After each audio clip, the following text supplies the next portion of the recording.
This is Inside Mside, your favorite podcast for all things Morningside. Here's stories from students, alumni, faculty, and more about what makes the Morningside experience so special.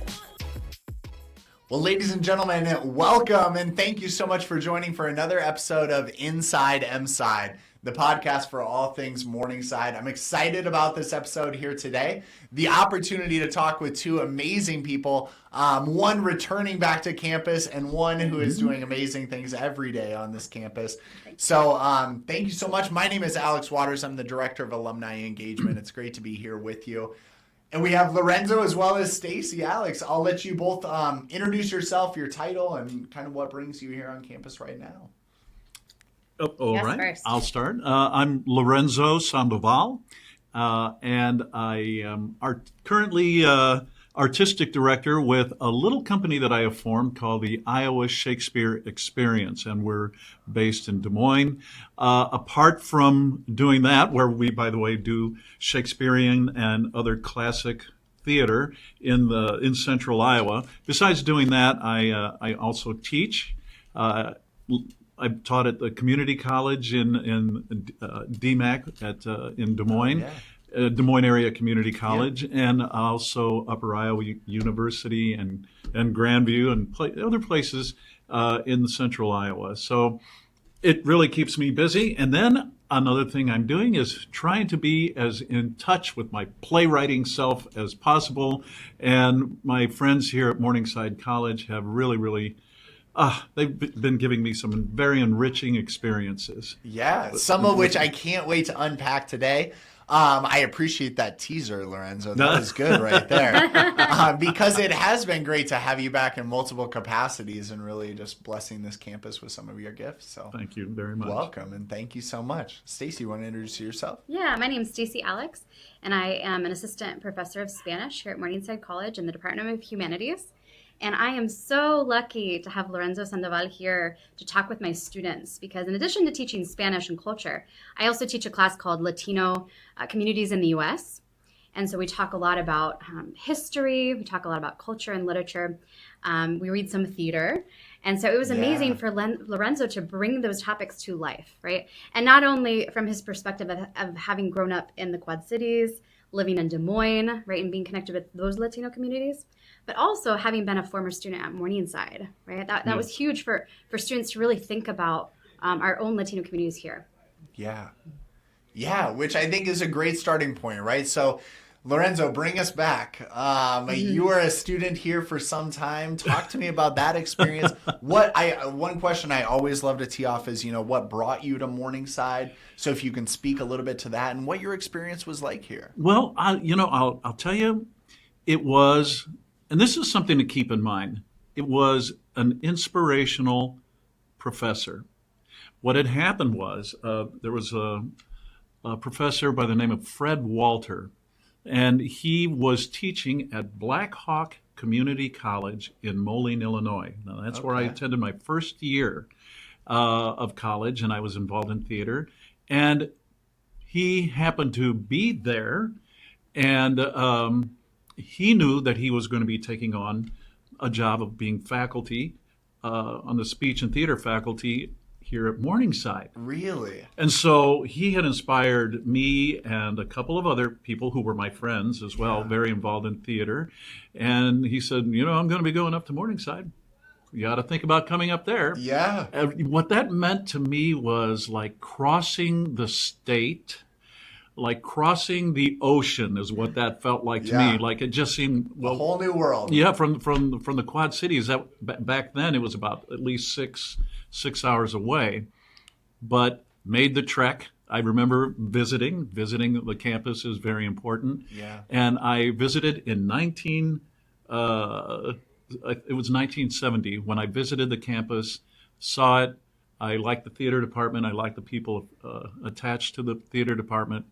And so I said, yep, I'm coming. Yeah, exactly. And so I did. I was here in 70 and 71. And it was tremendous. They gave me some opportunities. I think one of my all-time favorite plays that I was in was Rashomon. I still remember that, and I played the lead role of Tajomaru. I was a Japanese bandit. at that time. And I played other roles as well. It was just really a marvelous, marvelous time. One thing I will say, courtesy of that experience and then fast forwarding to now, the growth here with the number of buildings, your majors, Morningside U, not just Morningside College, all of that, that has really, really impacted me. It made quite an impression on me. But anyway, yes, I was here in 70, 71. Ultimately, I went to pursue a theater in the Twin City area. I ultimately went back to the Quad City area, and that kicked off a career. I tell people I fell into human services, and human services, very specifically for me, was serving migrant and seasonal farm workers, many of them who were Latinos and Latinas. And these would be the farm workers who would come to, well, first of all, in Illinois, where I worked first in human services, and they would do the crops there, the harvesting and cultivation. And then when I moved here to Iowa, I continued that same work, all told about 22 years. And that gave me an interesting lens, perspective, if you will, on community involvement, community services, empowerment of communities. And just the overall culture and integration of communities. It was an amazing experience. So when I had a chance to talk to your class, I was actually able to touch on that part of my life, my career. So the 22 years is not, insignificant.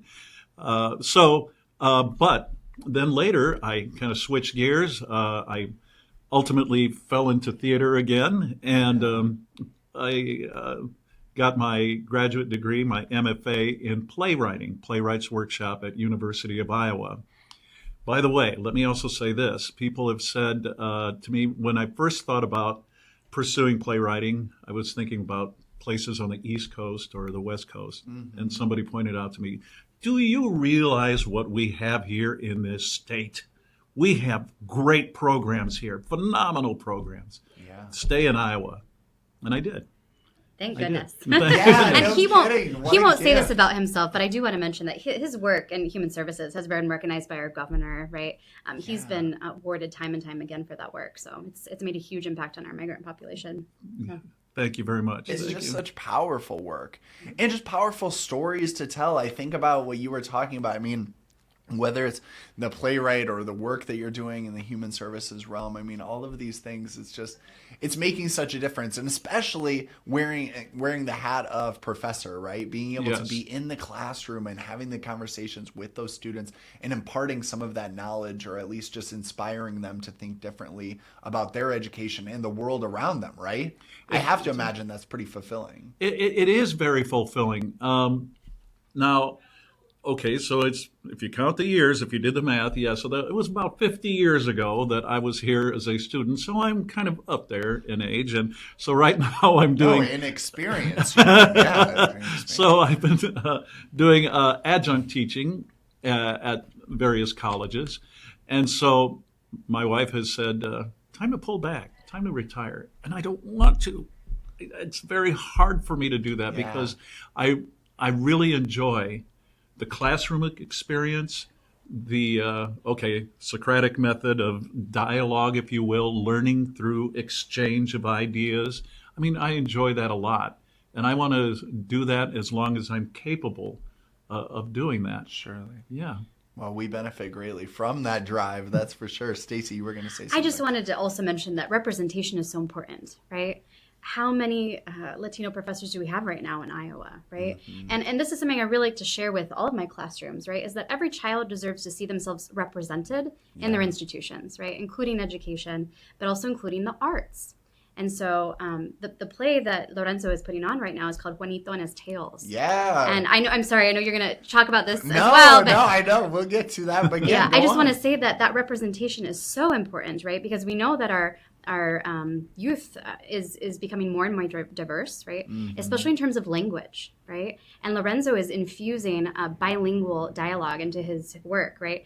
And for the kids to see that, it's really incredible. Their eyes just light up, right? Mm-hmm. That they understand that their language and culture matter and they're valued. And that someone's embracing that and championing that, right? Yes. Yeah, and my babies are growing up bilingual, and so they're going to get to see his work at Irving Elementary today. Yes. And they got to see it last night, and it's which is it's exciting amazing. as a dual language school right here in Sioux City. I think Yeah. that's really exciting too. To be able to have you If I could just piggyback on that, if it's all right to bring it in, but Please. with the development of Juanito and his Tails, which Yeah. I've had the privilege to bring here, and we workshopped it. We did a reading of it, if you will, but we had a reading with movement, and it was wonderful to see the kids respond to it, and especially the Latinos, Latinas who were seeing, as you say, their culture Yeah. up on stage and hear their language. The reason I bring that up is when I first developed that play long ago, and in fact at grad school, I did have a commission to write the play long ago for University of Northern Iowa.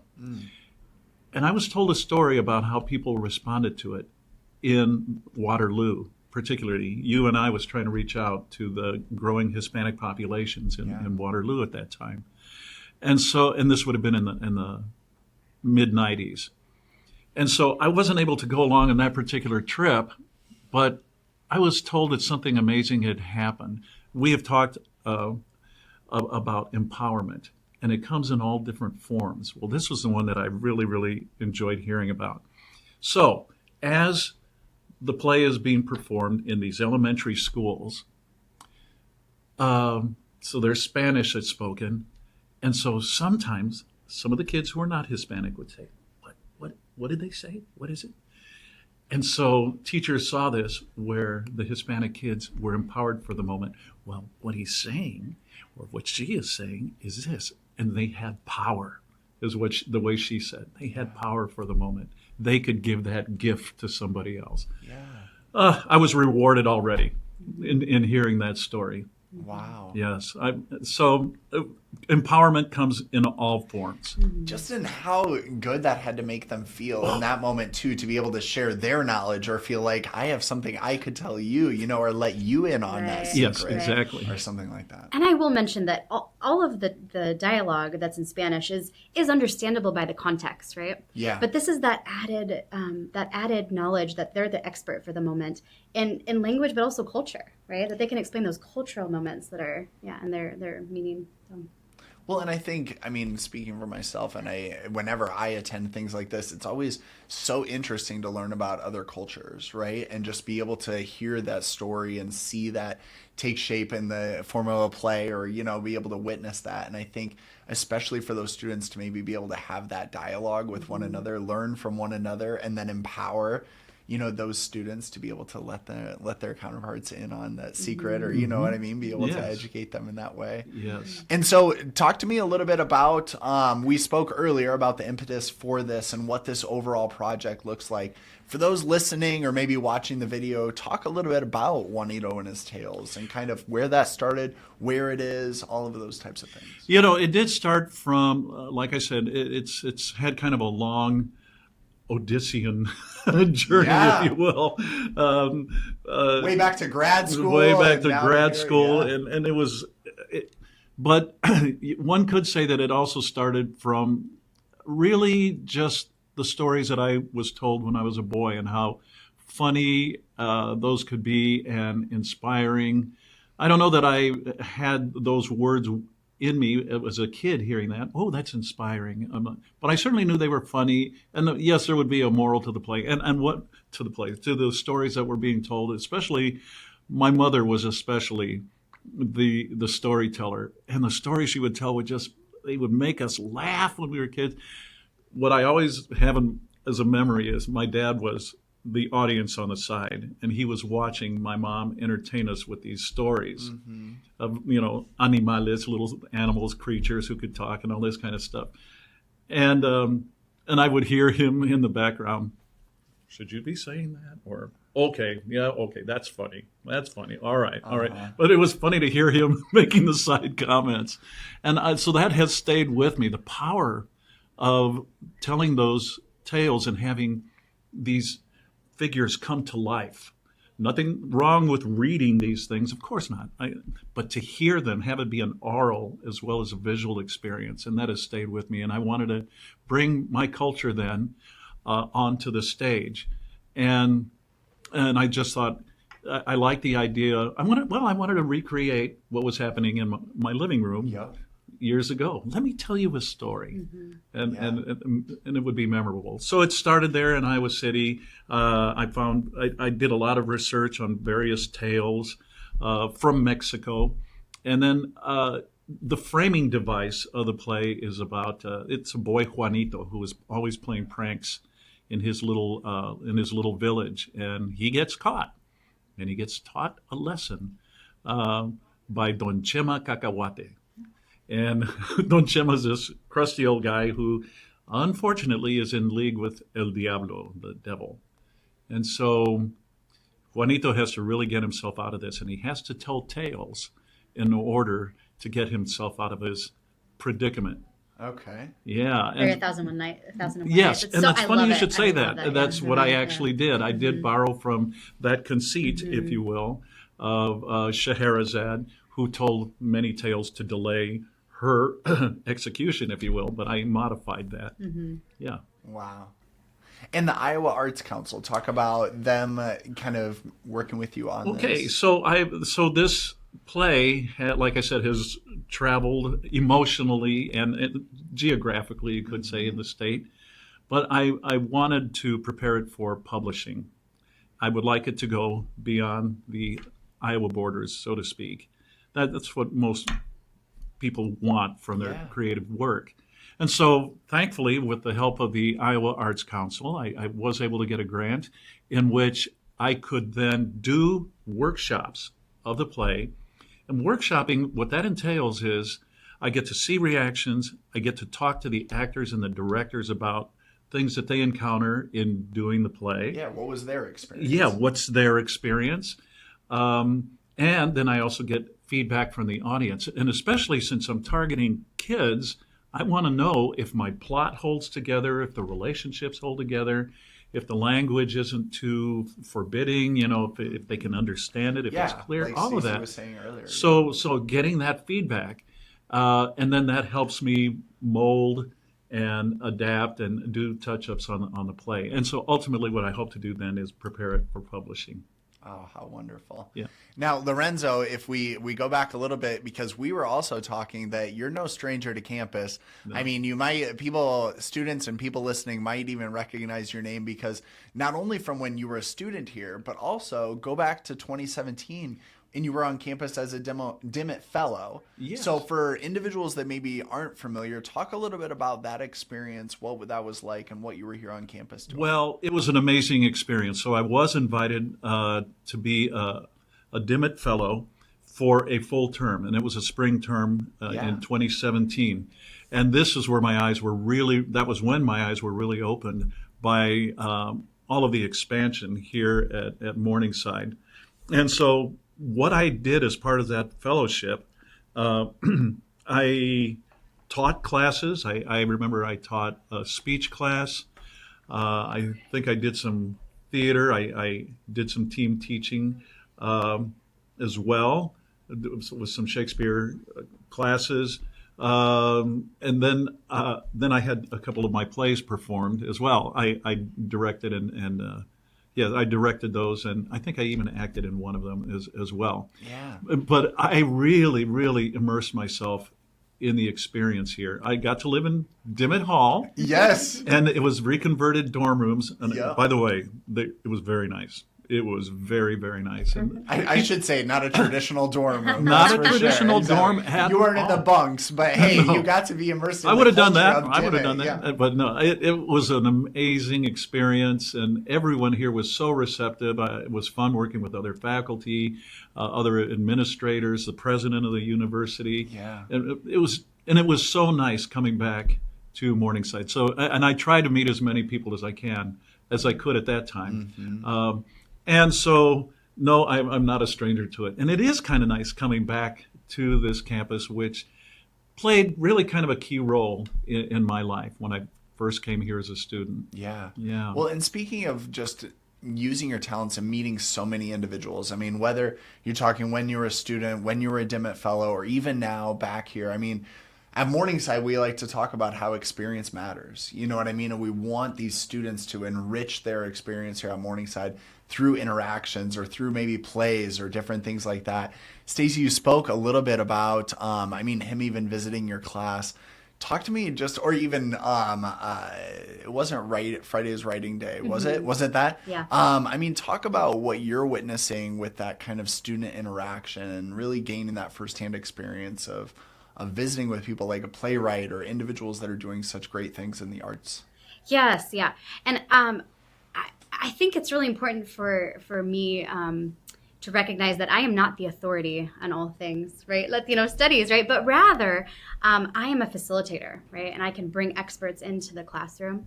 And, I've had wonderful speakers come in from Perla Alarcón Flori, right? Mm-hmm. Even our own Lillian Lopez comes to talk about her experiences as a Puerto Riqueña, right? So it's so important that we have people like Lorenzo who are willing to come back, right? And talk to us about their experiences and what it means for students, right? To be growing up Latino in the Midwest, right? Something I always talk to my students about is that our Spanish language textbooks often focus on, the coasts or Texas, right? Yes. There's very little about Latino communities in the Midwest, right? And for that reason, I'm actually going to have a midterm about it coming up here soon, right? And I have lots of oral histories, right? We have oral history archives that our students are looking at. We look at research, right? Artifacts and museums. But it is a completely different thing to have a person come in and be able to talk to you. My students always prepare questions ahead of time. But then in the moment, all of these other wonderful questions come up and other thoughts, right? And it just meant so much for Lorenzo to stand up there. And he made this amazing diagram of, because we talk about immigration a lot in our class, right? Yeah. And about how our foreign policy has really driven immigration, right? And he did this wonderful diagram of Texas up to Illinois, and it was very artistic. But it really helped them understand. An artist, a playwright. Oh my God, he does all the things. All. Renaissance man. But it definitely helped them understand that this is not something that just lives in a book. Right? This is something that impacts all of us, right? And it's all around us, even if you don't see it. Yeah. Mm-hmm. I think about that all the time, immigration and policy, or I think of people working in, whether it's in the agricultural sector, the food, sector, or, on our farms and cultivation of our crops. I think about all those things, even if you don't see it firsthand. Yeah, if I could say something, one of the things that I liked about that experience as well, when I was here 5 years ago, was it was not only an on-campus experience. Courtesy of that fellowship, I actually got to meet community leaders. Oh, yeah. In fact, a lot of my time was spent on that. It was as if Morningside was realizing it plays a role in the community. Yes, it's an educator, but it's an important dynamic force as well to help with the quality of life here. Yeah. And so I really felt a part of that. I know that sounds really, really kind of glossy, but it's a truth. Mm-hmm. I went out into a number of neighborhoods, talked to some wonderful people to find out about how immigration issues were affecting them as well. I could speak from my background in those 22 years in human services, so I could really, really relate. And then also, it forced me to also step outside of my own Latino experience, because there are new populations coming in. The thing is, some of those same dynamics, those immigration dynamics that affected the Hispanic people who came here, affect them as well, of course. Yeah. And we are such a diverse, metropolitan area, I think. You know what I mean? And now you're talking about not only the Latino experience, but also thinking East African or different populations that are moving here. And I love it because I eat, all of my food experiences. That's where I get my most diversity. He's a huge foodie. Yeah. Yes. And so it's like, whether it's the Ethiopian restaurants or anything else, I want to make sure to try those things. And I think that our diversity is so beautiful in this area. And so if we can act as a regional resource, not only to learn from individuals that are coming to our campus, but also impart some of that knowledge with our greater community, I think it's a beautiful thing. Yeah, so in short, it was like education outside of the walls of a classroom. And I really, really like that. And I can see that that's happening. It continues to this day. Mm-hmm. And I'd like to be a part of it in the future as well. Well, and I think that brings up a great ending point point that if you're listening to this podcast and if you're interested at all in getting more connected to campus, being a part of some of these classroom experiences, well, and as you made the point, whether it's in the classroom or outside of the classroom, one of my charges as the alumni director is really looking at how can we engage those individuals, bring them back to campus, and I talk about time, talent, and treasure, and really just imparting some of that wisdom, that knowledge, that experience, paying it forward to our students, because as we say at Morningside, experience matters. And we want to learn from those alumni, from those individuals that have went out and learned and had that wealth of experience. Bring it back to campus. Share it with our students so that you can pay it forward and they can go out into the world and continue making that difference. That's true. Lorenzo, I can't thank you enough for coming back to campus. I look forward to the next time because I have a feeling that it's not the last. I would love it to be a next time. Yes. And Stacey, for all of your work as well. Of course. Yeah, we're still She's looking been forward to the phenomenal. next one. Yes. I'm already planning it. Most definitely. Well, thank you so much for tuning in to Inside Mside. We really appreciate it. Look forward to the next episode.